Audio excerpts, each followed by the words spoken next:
What will the governors do, and when will they do it? Reopening America, top of the agenda right now.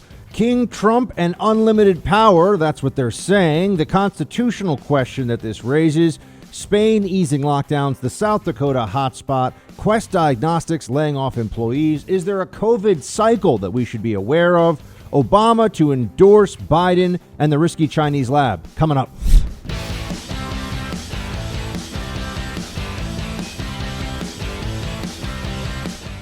But I want to thank the many governors, health professionals, scientists, and business leaders for their incredible hard work and input over the past month, and even long beyond a month, Mike, I would say. We've been working together with a lot of them for, it seems like, forever. I've been having many discussions with my team and top experts, and we're very close to completing a plan to open our country, hopefully even ahead of schedule. And that's so important. We will soon finalize new and very important guidelines to give governors the information they need to start safely opening their states. My administration's plan and corresponding guidelines will give the American people the confidence they need to begin returning to normal life. That's what we want. We want to have our country open. We want to return to normal life. Our country's going to be open, and it's going to be successfully opened. Welcome to the Buck Sexton Show, everyone. The president feeling a bit of pep in his step once again here, feeling a bit of fire perhaps return in the belly, recognizing that we cannot stay in this current state and that inertia is our enemy. We must be planning, we must be strategizing, coming up with what the next moves should be. We've already been put into April lockdown month. Was this the right thing to do? There'll be plenty of time to debate that at a later date. Now it's how do we get out of the lockdown? And how soon can we do it safely? Yes. Everybody wants safety. I'm noticing a trend where the only people that are willing to assume that other human beings, based on nothing other than the desire to get the economy open, that other human beings don't care about human life, this tends to come from Trump's critics.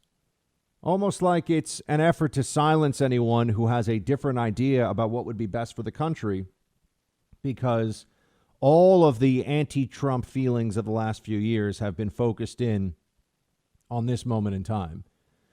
This is viewed as the culmination of the narratives of Trump's evil, Trump's incompetence, all the things that the left has been saying about him. Now is the moment for them to strike and to finish off this administration with one final push of Trump derangement syndrome. We'll get into some of the journo back and forth just because it really is for entertainment factor at some level now. I mean, journalists as a class have completely and utterly disgraced themselves. Not all journalists, but the profession of journalism is never going to be the same again. Everyone thinks that Trump undid them. I think that it's really more Twitter and the internet. We see what they think and who they are, and they can't hide it. And now we can find it. You can see these people that expose their agenda and then try to turn around and say, oh, I just retweets don't equal endorsements. The most pathetic nonsense imaginable. Well, we have more important issues than the journos for right now. Even though the journos don't think there is such a thing as more important than them. They're the center of every universe, the center of all discussion. The issue of when to reopen, how to reopen, and who will make that call has come up quite a lot now. This is at the center of the issue. Now, let's understand this. On the one hand, Trump has been trashed for not shutting down the country sooner. That's the story. That's what you're supposed to think of whenever culpability for this situation comes up. Whenever there's a discussion about who made good decisions and who didn't, the media wants you to believe that, and the Democratic Party, and certainly Trump's opponent now in the election, Joe Biden, because Bernie has dropped off, and endorsed Biden, no less. It's remarkable. Who sold out sooner? I was seeing this one trending or making the rounds on Twitter. Who sold out sooner? All the paper products in your local store, or Bernie Sanders and his the apparatus around him? I think we all know. Well, you can come up with your own answer on that one. But the president has been trying to, the president has been accused of not shutting down the country soon enough. And now we're in the midst of a discussion about whether or not the country should reopen. And the journos have just switched right away. It's gone from Trump didn't lock the country down soon enough, therefore he's a bad man. Orange man bad. The most bad orange man. To, without missing a beat, Trump doesn't have the authority to reopen the country. Okay, now there are a few things going on at once here. Let's just establish this. I mean, from a pure constitutional perspective, it is in fact from a rule of law perspective, it is the case that the states have police powers, quarantine powers, not the federal government. The federal government has power over borders, trying to help federal agencies develop a vaccine, assisting states where it can. What it's been doing. That is what the federal government can do. It is up to the states. You know, Professor Robbie George down at Princeton University had this quick thread that I wanted to share with you on this. And it might sound, it's a little dry, but necessary context, I think, for our conversation now. Because then we'll get into, well, hold on a second. If this is the reality, then how can Trump be blamed? They will pretend that there is no clear delineation here because one day it'll be Trump is doing too much. The next day it'll be Trump is doing too little. The Constitution to the libs doesn't matter. But let's first establish what is true here. And this is courtesy of Professor George. In my constitutional interpretation course at Princeton, the first thing I do is explain the difference between the authority of the national government as a government of delegated and enumerated powers and the authority of the states as governments of general jurisdiction. States possess police powers to protect public health, safety, and morals and advance the common good. The national government possesses no such plenary authority. Plenary means effectively absolute, uncontested authority. Nor are the powers of the states delegated to them by or derivative of powers of the national government. The Constitution's 10th Amendment is simply a reminder that the powers not delegated to the United States by the Constitution, nor prohibited by it to the states, are reserved to the states respectively or to the people. The second thing I do in the course is to explain the differences between executive and legislative authority. I note the distinction sometimes can become fuzzy at the edges, but that should not be permitted to obscure the fact that it is usually clear enough. Congress and state legislatures ought not to try to execute the laws they make, nor should they purport to remove by legislation authority constitutionally conferred upon the executive. Presidents and governors ought not to legislate. That's not their job. And when they do it, they violate their oath of office and become usurpers. So this is very straightforward analysis. He's correct, right? Professor Robbie George is a very learned fellow down at Princeton. And he's explaining what the separation is that we're seeing play out in real time now. The states are the ones that have authority to quarantine. The lockdowns, the president has claimed a lockdown at the federal level, but that has far less effect on us. He's promoted a lockdown at the federal level, but that has far less effect on us. It can be for federal agencies, for federal parks, for all the things. Really think of what the federal government does. Borders, huge issue. Travel, interstate travel and international travel could certainly be affected. Has been affected in the case of international travel. But the states are the ones that are making the big calls here. And that's why there's an interesting situation emerging. There's an effort underway, as you know, to make sure that this virus, no matter what the final casualty count is, no matter what the final damage is to the economy, this is supposed to finish off Trump. This is supposed to be the undoing of his administration. And some members of the left and the press and in the establishment can barely hide their glee at that opportunity. I mean, they are overjoyed because they know that with the way the world was before the Chinese virus ravaged the whole globe, with the way the world was, we were facing a very likely reelection in 4 more years of Donald Trump, based on the policies that he had made as president of the United States, with the economy, national security, everything we had seen going on. So now's their big opportunity. The problem they have is the more we become aware of what the timeline was of the various warnings or lack thereof, the more that we see that state and local officials who had a much more clear and imminent responsibility to their local populations to protect them from disease, from the spread of a pandemic like this, that they weren't just wrong, they were egregiously wrong. They were aggressively stupid in their response to this. California, New York, a whole bunch of places. Now, California is lucky it hasn't been hit as hard, but the San Francisco public health authorities were in the early stages, very wrong about this. The problem that they're going to have now by trying to make this all an effort to destroy Trump is that we can see that nobody was telling him early enough to make this not a problem for America. And it's really not clear that could ever be the case. What are we going to do? Maintain an international shutdown and maintain a lockdown nationwide for how long? Right? I mean, that's what would the game plan truly have been?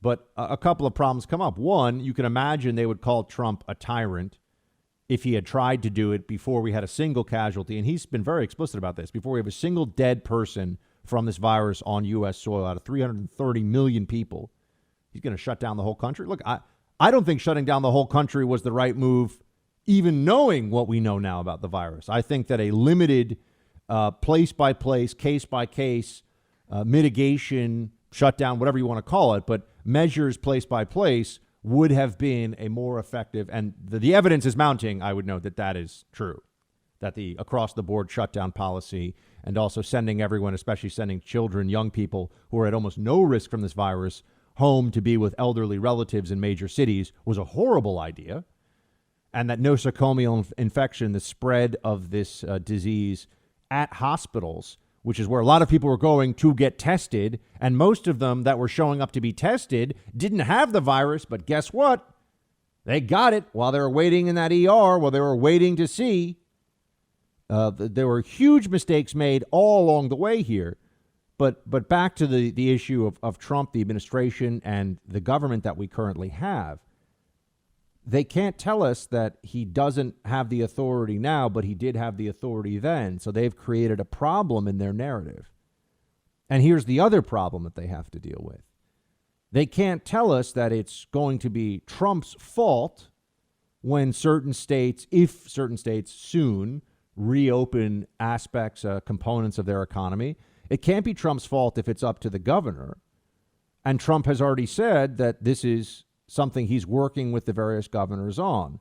So what are they trying to do? Bait him into saying things, because they know that Trump's ego is a place where if you go, you're going to get some sweeping statements. So they try to back him into a corner and get him to say some bluster about how, he is the alpha and the omega, he is the state, l'état c'est moi, stuff like that. Because they recognize that if he does leave it to the governors, which is what's going to end up really largely happening, he can encourage, but if it's up to the governors, it's going to be on Governor Cuomo, whatever happens. They're not going to be able to just blame Trump. This is on the states. So the rediscovery of federalism that the media has engaged in right now, just like when they rediscover the Constitution for a day, when they think it favors them and then they forget all about it. But the rediscovery of federalism is going to be a problem for them because it doesn't support the narrative that they're trying to construct of Trump is the person that should be held responsible for all of this, and yet he has the power to handle none of this. They've stumbled into it, and they're going to do whatever they can. They're going to shriek and yell and try to shout people down and on Twitter go after them and all this other stuff. But ultimately, we can see that they got a problem here. This is not a couple of things have happened, as I've said. One is he can't not have the power to shut down now, but had the power to shut down a few months ago. But beyond that, they also are trying to blame him for being so terrible in their response. And we see that states are largely responsible for their own populations on this issue of disease and mitigation. And other countries at the national level, including across Europe, including socialist healthcare systems, are per capita far worse off than we are. So who's incompetent here? Who's been so terrible? Who's so awful? Well, it doesn't matter what the facts say. They're going to tell you that it's Trump, but they've created a challenge for themselves that I don't think they're going to be able to get out of here. And you'll see the panic set in as things start to get better and as people recognize that blaming all of this on Trump is not a fair-minded or honest thing to do. There's a lot of blame to go around for a lot of people, and Trump has a lot less blame, I would argue, than many of the state and local officials that have been involved in this. That's going to be a challenge for the left. They're going to have to come up with something else here. So be prepared for mountains of dishonesty from them.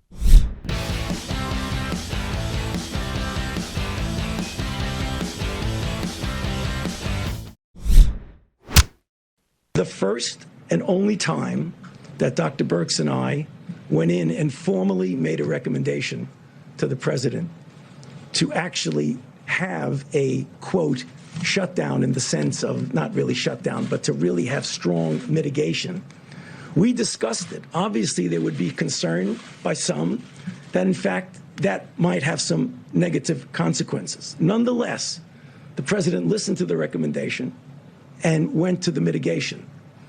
The next second time that I went with Dr. Birx into the president and said, 15 days are not enough. We need to go 30 days. Obviously, there were people who had a problem with that because of the potential secondary effects.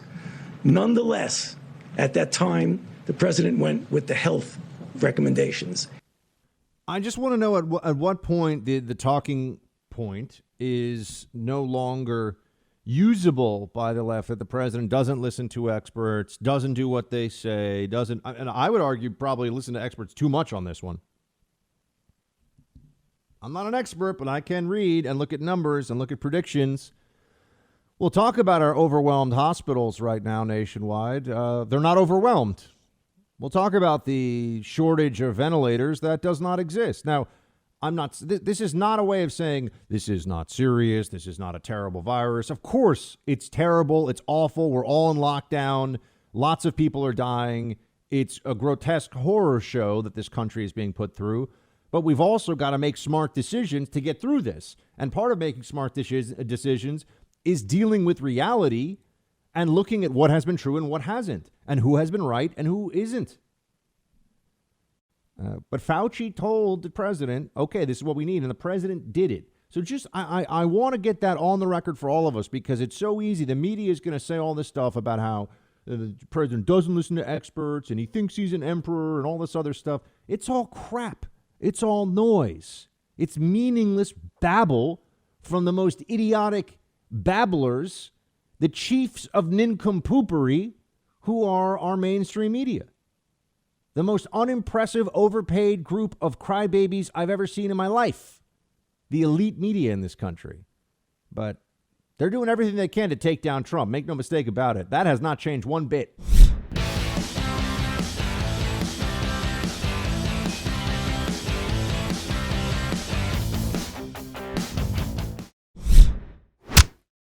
If President Trump orders you to reopen New York on some date, what do you do? If he ordered me to reopen in a way that would endanger the public health of the people of my state, I wouldn't do it. And we would have a constitutional challenge between the state and the federal government, and that would go into the courts, and that would be the worst possible thing he could do at this moment, would be to act dictatorial and to act in a partisan, divisive way. Keep the politics out of it.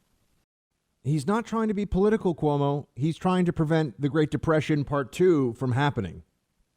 With all the death and misery and despair and destruction of hopes and dreams and future generations, all that stuff that comes with the Depression, the president's trying to avoid that.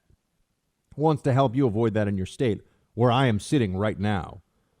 And in the midst of a city that clearly was not prepared for this, did not know what it was doing in the early handling of this, and has become America's version of Northern Italy, the cautionary tale that everybody else looks at and says, oh my gosh, you mean that could happen? So Cuomo here is saying that he doesn't want the president to give an order. Now, the president is unlikely to give an order.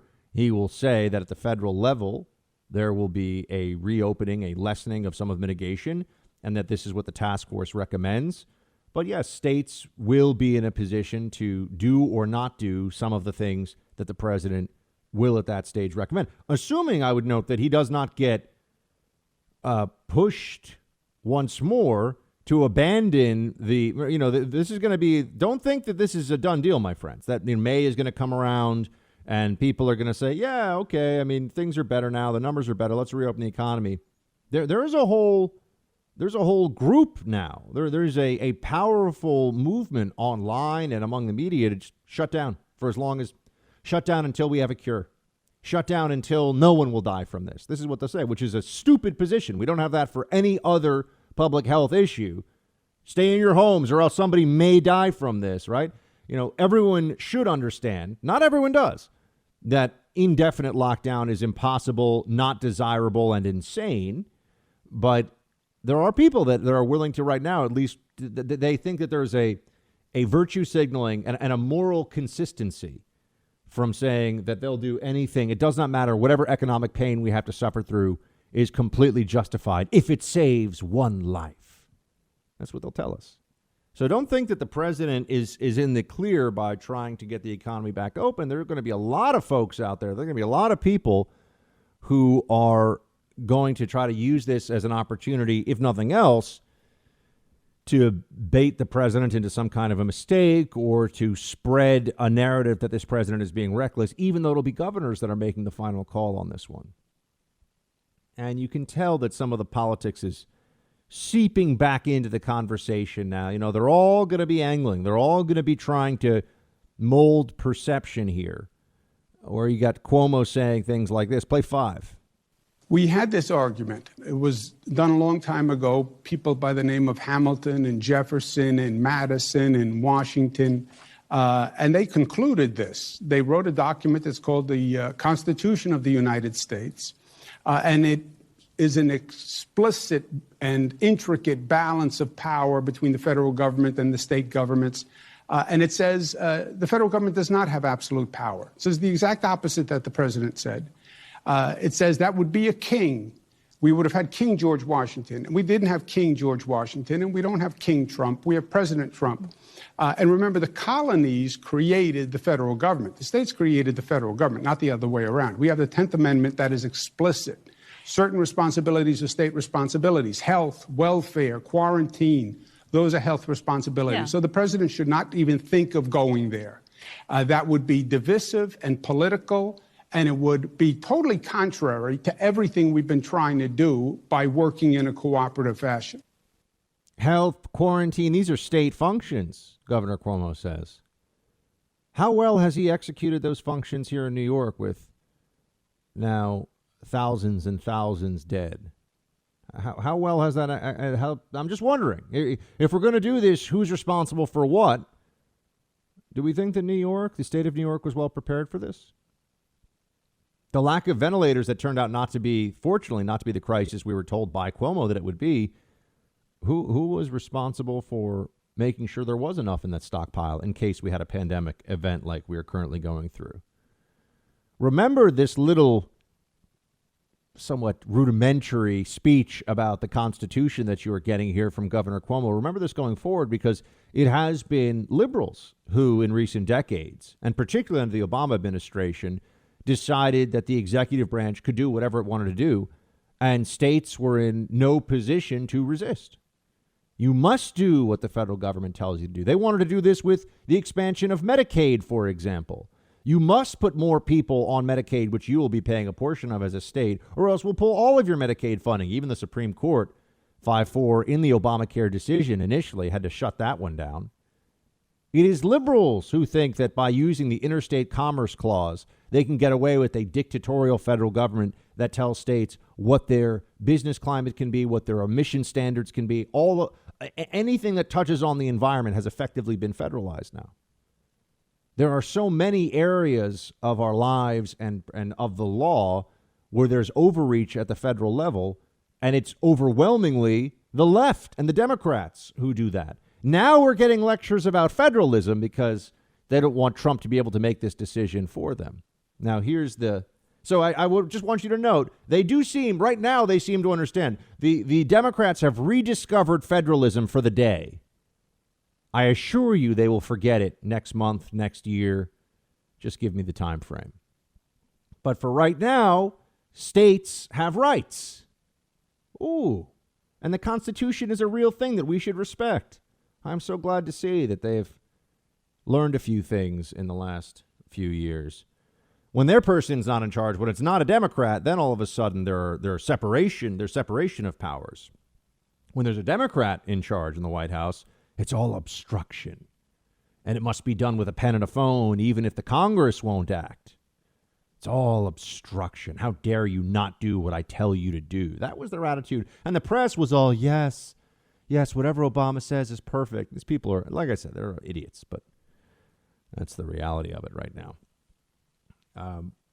So the issue that we have to deal with now, or the issue that will come up, though, is for the states that do start a reopening and are in better, assuming that this plays out the way that I think it will, where governors will be the ones who are making governor of Texas, governor of Colorado, governor of Michigan, governor of California, that these different states are all going to have determinations made by the governors, by the executive authorities in those states. And let's say that Texas does start to reopen, which Governor Abbott has already discussed this. It seems likely that Texas will be one of the first. If Texas starts to reopen and you don't have some big spike in cases and it's clear there's a greater return to normalcy, well, then there's just going to be pressure on other states that are in the severe lockdown mode to say, okay, we're going to do this. We're going to do this as well. It's already, I think all the time about how one of the great mistakes of my adulthood has been living entirely in blue states. It's just a function of where I was born and my career opportunities, CIA and then media, New York, D.C. That's the way that it's been. But living in a red state would have had a lot of advantages. And I think people are going to see going forward that the more Republican-run states tend to be more fact-based and reasonable on a lot of this than some of the more blue states where populations have been fed this steady diet of hysteria about, not just hysteria about the virus, but also that these lockdowns clearly work. This is what we're told. And I want to talk about this later on in the show. Okay, the lockdown has helped. Did we have to go to this extent? Are we not allowed to? Other countries have not gone to this extent, and they're in as good a position, if not better, than countries that did go to this extent. So we're not supposed to notice this or have a conversation about it. It's going to be a lot of back and forth in the next few weeks on this issue, my friends. So just remember what is said today, because the people that are telling you to listen to them, to bend the knee to the experts, to be silent when you're told what to do, they will also tell you something different next week about what you should do. And if you ask them, hey, what changed? They'll say, be quiet, do as you're told. The smart people are speaking. That's what they're going to say to you. The experts, the wise counsel. Not on my watch. Not going to get away with that without some pushback.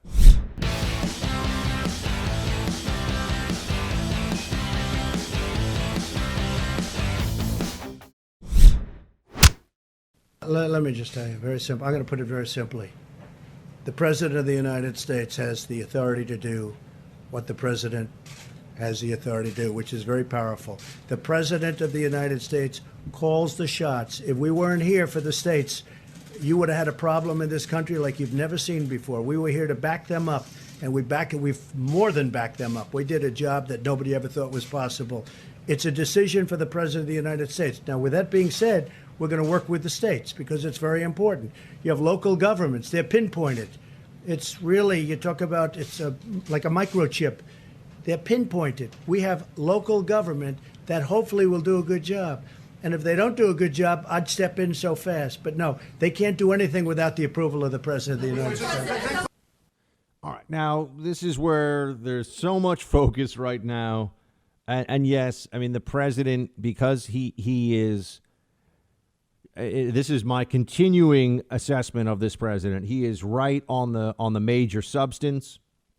He can be sloppy or even a little bit. He can be a combination of sloppy or verbose on the details. And he, in this case, when he says it's just the Trump way of speaking, and we're all, journalists who are supposed to make a living communicating and understanding things and, making sense of the world for other people to help them make better decisions. The journalists are not really so dumb that they don't understand what Trump is trying to say. He's saying, look, we need a coordinated, unified response.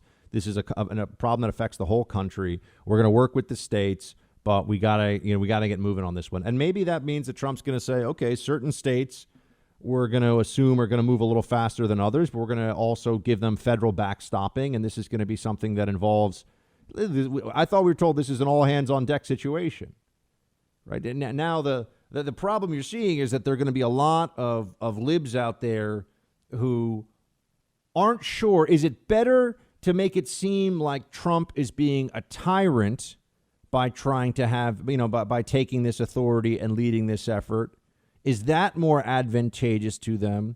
Or is it more advantageous to let governors do it themselves and push Trump out, try to push Trump out of the decision-making process, knowing that then states would be taking risks that would be harder to blame on Trump? They're not sure how to cover this because they don't know what is posing the greatest political risk to the president. It's tough. They got to decide now, okay, so is it up to the states or is the president leading this effort? They don't really know. And then the president says some Trumpian things that are imprecise. He can be infelicitous. It's a fun word. He can be infelicitous sometimes in the way he describes things. We know what he's saying. He's not, all right, if he were a dictator or wanted to be a dictator, he has been handed a once-in-a-century opportunity to seize power in this country. And yet he hasn't been seizing power at all. He's been like, okay, what do the states need? How do we keep people safe? Let's get businesses back open. Let's keep small businesses alive. Let's leave as much individual freedom as we can while still being safe with regard to public health. He's shown the people that have been telling you that Trump was a fascist or dictator in the making for the last 4 years are just complete liars and absolute morons. There's no dictatorial impulse from this president at all. But the guy's got a healthy ego, and he knows that he's the president, and he understands that there's a role for the federal government to play here in trying to coordinate a response that does affect all 50 of the states. And so, that's why he said this, which was, again, imprecise. But the press is pounding him on this today. Play 16. When somebody's the president of the United States, the authority is total. And that's the way it's got to be. Your authority is total. It's total. It's total. And the governors know that. So if the governors know that. Now you have a couple of bands of excuse me. You have a couple. Could you rescind that order? You have a couple of bands of Democrat governors, but they will agree to it. They will agree to it. But the authority of the president of the United States having to do with the subject we're talking about is total. Having to do with the subject we're talking about, that's an area where there's going to be some debate as to what he really means by that. But all they hear is, the authority of the president is total. If that were the case, why would he be saying they're going to work with the states and they're talking to them and trying to coordinate a response with them? If he really believed that the authority was total in the way that it is being relayed in the media, he would just say, he would just send out this is what you're doing to every single state and tell them exactly what's going on.